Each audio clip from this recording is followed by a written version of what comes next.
everybody, it's me, Adam Nicholas from WhatCulture Wrestling, and joined by Andy Murray. Say hello, Andrew. Hello, Andrew. As you can see, we're a little bit tired because fortunately, we've just come back from the G1 Supercard at Madison Square Garden.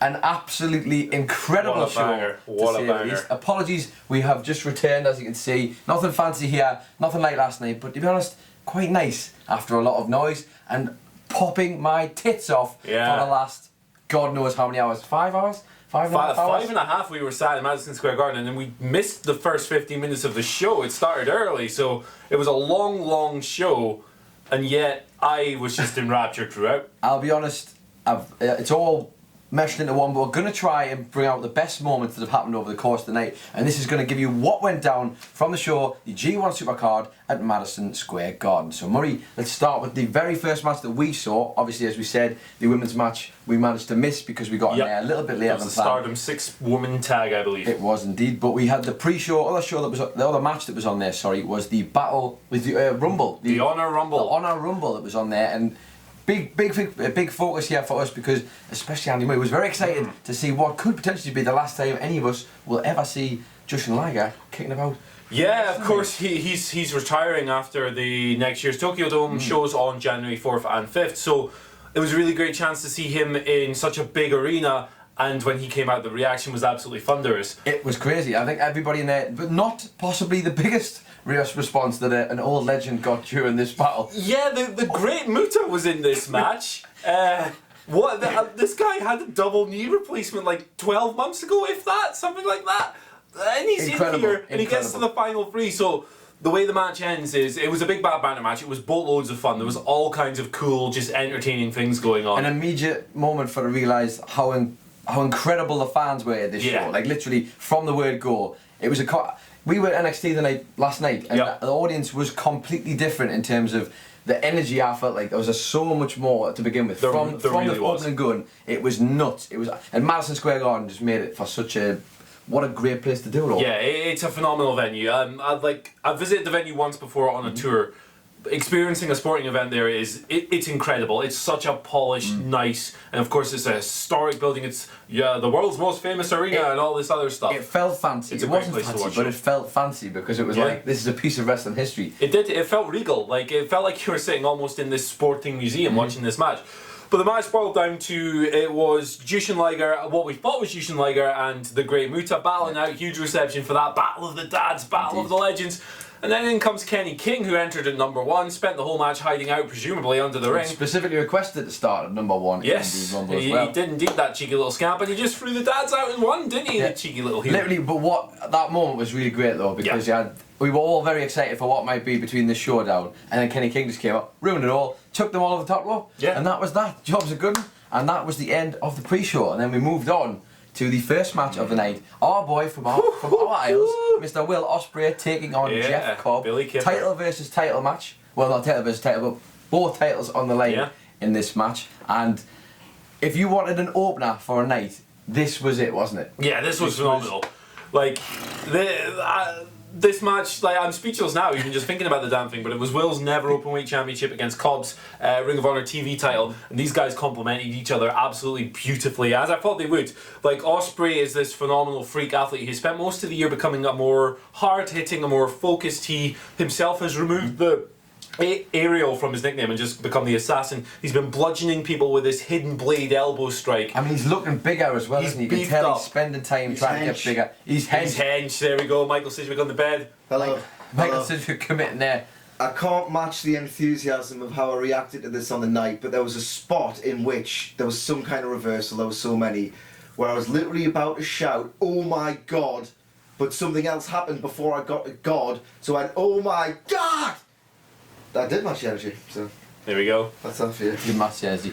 Other than that though, other than Michael Sidgwick's incredible input, this was very much the tale being told here, Andy, was a big, strong Jeff Cobb. Let's just have it right. A big boy. Beast of a man, and Will Ospreay, obviously, who was also given his own offense in that strong style, but also very much the high flyer of the two.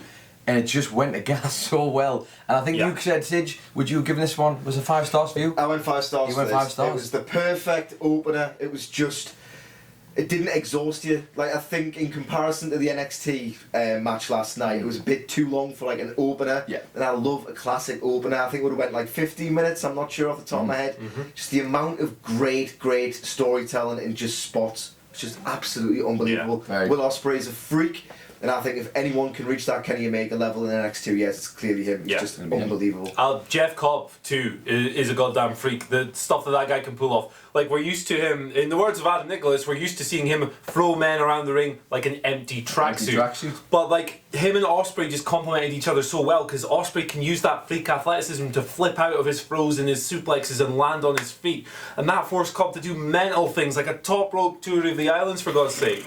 It was insane. At one point, Ospreay actually had this bull of a man on his shoulders for the Stormbreaker as well. God. Really go out of your way to see this. This was video game stuff, really. This was 5.5 hours ago. We've been tail-ended by some incredible stuff, but ultimately it would be Jeff Cobb who would get the win. Absolutely. And double champion. Just boom. Mind blown by... Big win for him as well, because he's challenged for the Never Openweight Championship several times before when Hiroki Goto was champion. So yeah, it looks like we'll be seeing more of Jeff Cobb in New Japan going forward. But if Michael Sidgwick felt like that might have been a fraction too long for an opener, then this next match was completely the opposite to that, wasn't it? This was Dalton Castle taking on Rush, who was... This was incredible. This was the entrances, right? So obviously Dalton Castle, his entrance was very fancy indeed, peacocking all the way through Madison Square Garden, lots of visuals there. Where we were sat, we slightly had a restricted view, but what we did get to see was incredible. From just the moment he got to the top of the ramp all the way down, he had the people, oh god, all them poor little lads in the peacock fellas. Yeah, the boys following it all the way down. Anyway, Dalton Castle made it to the ring. They had a match with Rush. We were all very excited for what might happen. Yeah. And what happened in the end, Andy Murray, which like just run us down. This was ridiculous. So Dalton Castle, former Ring of Honor champion, big deal in this promotion. Rush attacks him from the bell, shotgun dropkick into the corner. Rush goes back across, he charges again, double knees. Like, imagine Andrade Almas' double knees in the corner, but twice the brutality. He hit him. It was a shotgun. Bang. It was literally a shotgun. Did the exact same thing again. 1, 2, 3, done. Whole arena shocked. This was unreal. You want to put a new guy over. He's been in the company for 3 months. He's undefeated so far. He's never faced anyone on the level of this former Ring of Honor champion. He murdered him in really sharp fashion. This is how you get people over. And even in this short spell of time during his ring entrance, the man's charisma just leaked all over the arena. Rush is a big deal. If you don't love him now, I mean, jump on the bandwagon or get run over. Listen, the best way I can summarise it is a man who knew very little about Rush at the start of the night. I am now very interested in what he can do next, because that was a hell of an introduction for me. Phenomenal. And I now really like Rush. Yeah. Who needs a good push? There you Obviously. go. Give Rush a push. Third match of the night was for the Women of Honor title. Sorry, it's been a long day. You're going to have to bear with me. I don't have to deal with this banter at all. I know. I'm going to sleep. Kelly Klein was taking on the name that I don't know. Mayu Iwatani. There you go. Stardom match, and it was this match.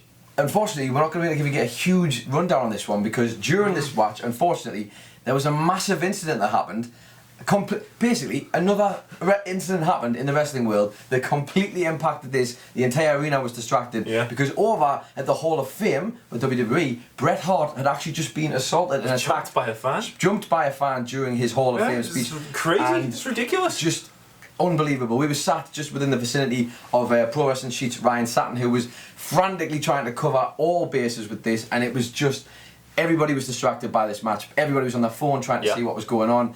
All we heard had been he'd been attacked, and then we didn't know about the severity of the attack. Fortunately, it wasn't too bad. Yeah, he just got tackled. He got tackled down, and then I think the person guy got battered, brother. The person who did the tackling seems to have had an absolute hiding from pretty much everybody on the WWE roster. That guy. So we did get a bit of this. The match was very much about respect, Andy Murray, as you've said already. Between the two women on this card. From what we did manage to get to see, but I have to be completely honest, we were so distracted by what was going on in the Hall of Fame. It really was tough to pay attention to that, and particularly when you're in our industry, you have to stay abreast of every breaking wrestling story as it happens. We had to do that here. We had to pay attention to the Bret Hart stuff, so we did miss certain portions of this match, but there was a mutual respect storyline going on. Kelly Klein came out with this massive entourage. She sent them all to the back. She said, "This is just me and you at the start of the match," and they both worked this kind of babyface style. And Kelly Klein, it was kind of a clunky match. It wasn't the most fluid thing on the card. but she took the victory. They showed respect afterwards. These two have faced several times over the past couple of months. I believe Iwatani up to this point was either 2-0 or 3-0 against Klein. Klein gets the victory. She establishes herself as the figurehead in the division, and then she gets jumped by the bloody beautiful people. Angelina Love, Velvet Sky debuted on this show, and they were joined by Mandy Leon. So we've seen a resurrection of that god-awful TNA stable in Ring of Honor. Weird.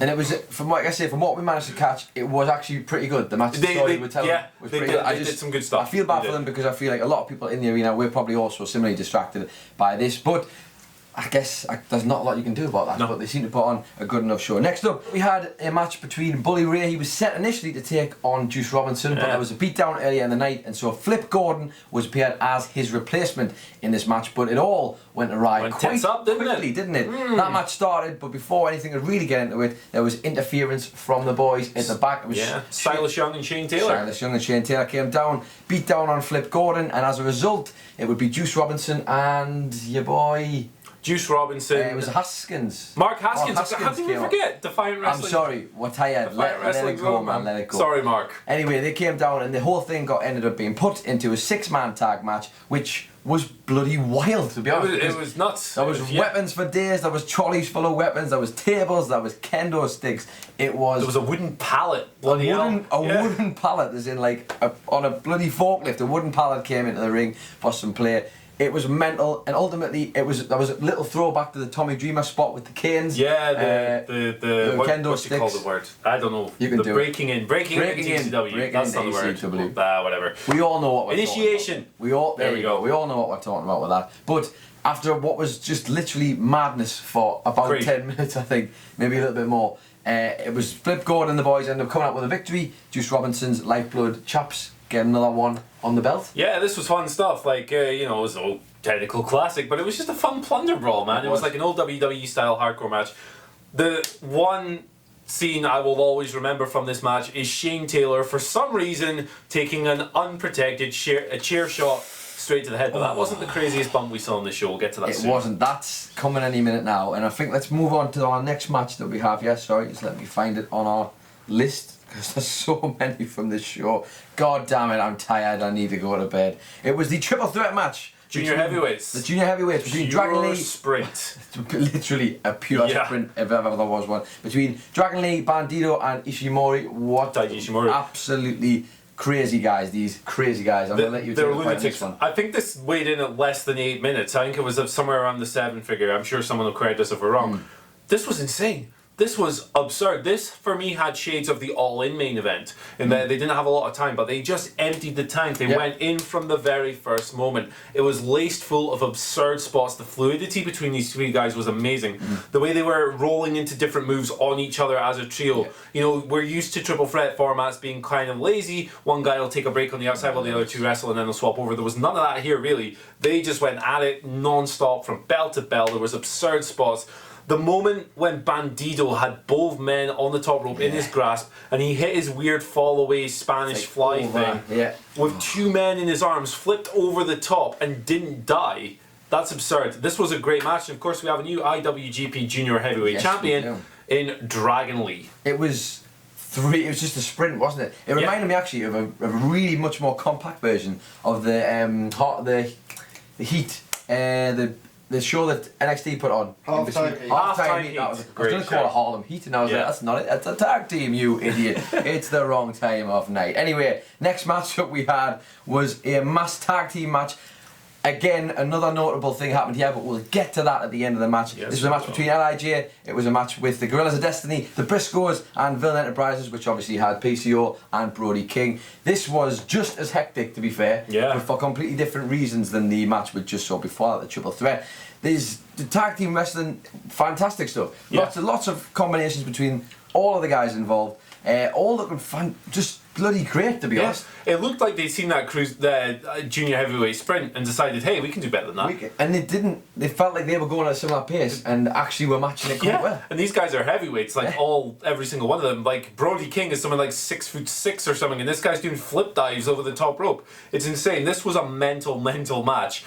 And there's a lot of it that was happening, and I'd like to tell you more from my end, but Should we talk about the bump? The thing that, well, right, this is the one thing we're going to have to talk about this, but for that, we're going to push you over to Michael Sidgwick. Right, okay. You see this bunk bed? Just imagine, if you will, I decide to stand up and just jump off this bunk bed head first. And that's what PCO did, because he's mental and he's like 50 odd. Yeah. He took it on the back of his neck. Yeah. A power bomb from inside the ring, over the top ropes. Literally every other move you'll see in pro wrestling that gets delivered from this angle, from this height, is caught, unless you're PCO, in which case you take it. Like, imagine that's the back of his neck, and that's the floor outside. Was it that? Yeah. It was on an angle, wasn't it? It wasn't good. I want to say disgusting, but beautiful, beautiful agony. Next up. Next up. This was something else. I mean, this bump, man. PCO was 51 years. 51 years old. And he had just done a senton onto the outside apron before that, onto someone who was on the outside apron, and just crazy. Yeah. But funnily enough, much like the women's match earlier in the night, so we got the end result, which was the Gorillas of Destiny becoming double champions. Our Jesus friends Christ. of the channel, Tamatonga, Tangaloa. Our boys, our good friends. Our great pals. Very good pals. But then, imagine all that's just happened, as Sid just told you about that lovely moment. The new champs and the two-time champs now for two different belts, all of that just got erased quickly because we lost our minds. As all of a sudden, a very familiar bob of blonde hair just started flying around by ringside, and it turned out Enzo Amore. It was just this little bob of hair. Enzo Amore turns up at another show. This time it was in Madison Square Garden, and also this time he brings along a little pal of his who you might remember called Colin. That's right. Big Cass was also there.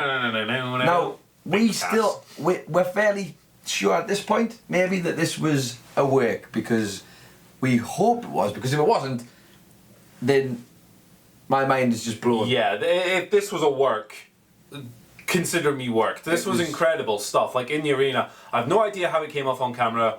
Obviously, there's a lot of fatigue with Enzo Amore and Big Cass. That's all very well. They didn't show it on camera. Sorry, just taking a jet. They didn't show it on camera. They didn't show it on camera. They cut away, which, like, my default thing when it comes to a work shoot or a work or shoot, just call it a work. It's pro wrestling. It almost invariably is.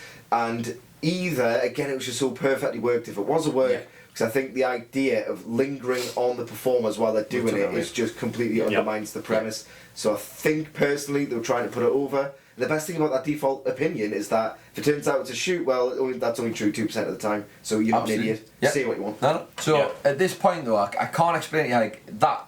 They've done it really, really well. Like, Enzo Amore was getting the absolute piss beaten out of him. Mark Briscoe was going The Briscoes were running in, flying, and then in the midst of this mob, because you only really saw Enzo to begin with, Bully Ray came up from the back, he went diving in, and I'm not kidding, smacked him. I would not like to get smacked by that guy. Like we've all seen work punches before, we've all seen scraps that look fairly stiff and real. This was mental. Then Big Cass emerged out of a ground full of, like a size of people, a mass of people, and everyone suddenly realised it was both of them. The security got, there was lots of people around. And in the end, the way they ended up leaving, they were sort of both stood by the barrier, looked like they were facing off with everybody and walked off. So perhaps we're thinking it might be a work, but the clever not focusing on it with the camera really sold us. We were worked. Happy to put my hands on it. We were super worked. If it's a work, we were absolutely worked. And they did all kinds of things. Like, they had security guards get involved. They had Toru Yano come out and just fanny around on the ramp to try and take attention away.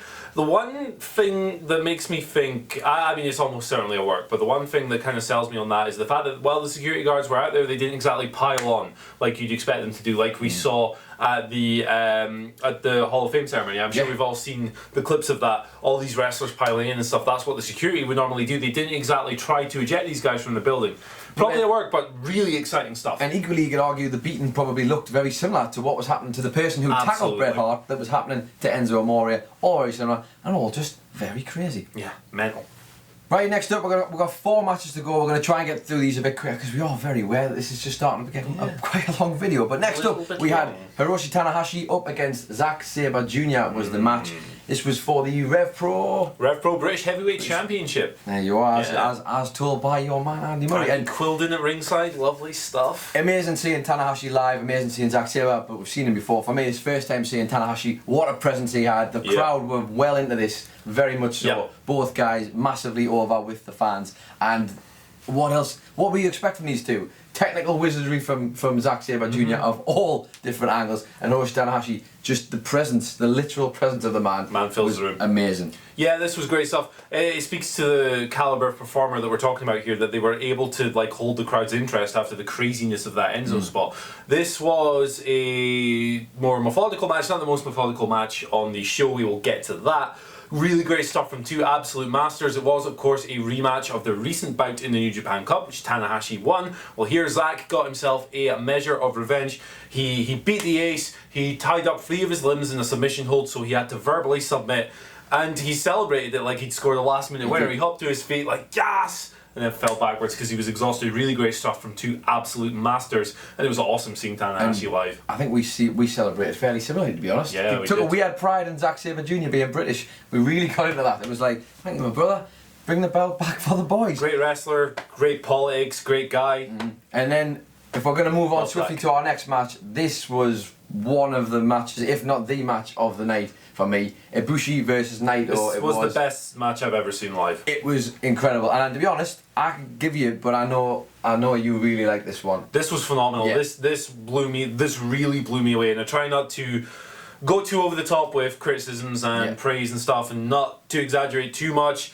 This was exactly my kind of wrestling. It was brutal, it was stiff, it was attritional, it was two guys who wanted to win, but they didn't just want to win, they wanted to kill the other guy. If you saw their New Japan Cup match, you'd have had an idea of what to expect. It's really gross, grisly neck and head based bumps. Lots of neck stuff. Lots of neck stuff. This was basically that first match on crack, and that first match was high on crack itself. I won't go into too many details to avoid like spoilers and stuff, but it was just really, really phenomenally put together. I was gasping throughout the whole damn thing. Yeah. Proper edge of your seat stuff. And in the end, rather underwhelming IWGP Intercontinental Championship reign for Tetsuya Naito comes to an end. Kota Ibushi takes the victory. He picks up his first major singles title, we won't count the Never Openweight, in New Japan. Really defining moment for him after years as a freelancer with the company, reluctant to push him as the absolute top boy. And I think obviously a reward almost, well, not a reward, but he's now signed with the company, so that's something they can... He is. And there were some really nice touches as he pulled out Shinsuke Nakamura's trademark gesticulation. Kinshasa, I forgot about the Kinshasa. Hit the Bomaye, whatever you want to call it. A nice little throwback there, because Nakamura was the guy who raised this belt to a comparable level to the IWGP Heavyweight Championship. He's the best champion this belt has ever had. He was so popular at one point that this actually headlined the Tokyo Dome via fan vote over the IWGP Championship. Granted, that had as much to do with a rejection of Tetsuya Naito as a babyface as it did acceptance of Nakamura's incredible reign with the Intercontinental belt. But this was phenomenal stuff, and maybe we'll see a return to those days. Absolutely. But if that was good, then this next match was bloody crazy. The tits. Absolutely, I loved it. Absolutely loved it. Triple threat match for the Ring of Honor World Heavyweight Championship between Marty Scurll, between Jay Lethal, Matt Taven, and obviously and the champion Jay Lethal. I'm trying to get past these fairly swiftly, but all I can say is tables, ladders, chairs, every weapon, everything you could every bloody everything weapon you've had. We had Jay Lethal leaping off the top of a 20-foot ladder at elbow drop. Marty Scurll through or was it Taven? I think it was Taven. It was Taven. Taven? Yeah, it was Taven. That's right. Taven through the table. We had a spot that was Taven putting Jay Lethal through a ladder on the ramp on the way up back. Powerbombing him, running up the thing, powerbombing him through the ladder that was set up. One thing I've never ever seen before in a match where a ladder was kind of set up across diagonally in a corner. Jay Lethal had his head trapped in the ladder and his body kind of bent back over the turnbuckles, and he's getting levered with chairs. Marty smashing it with a chair.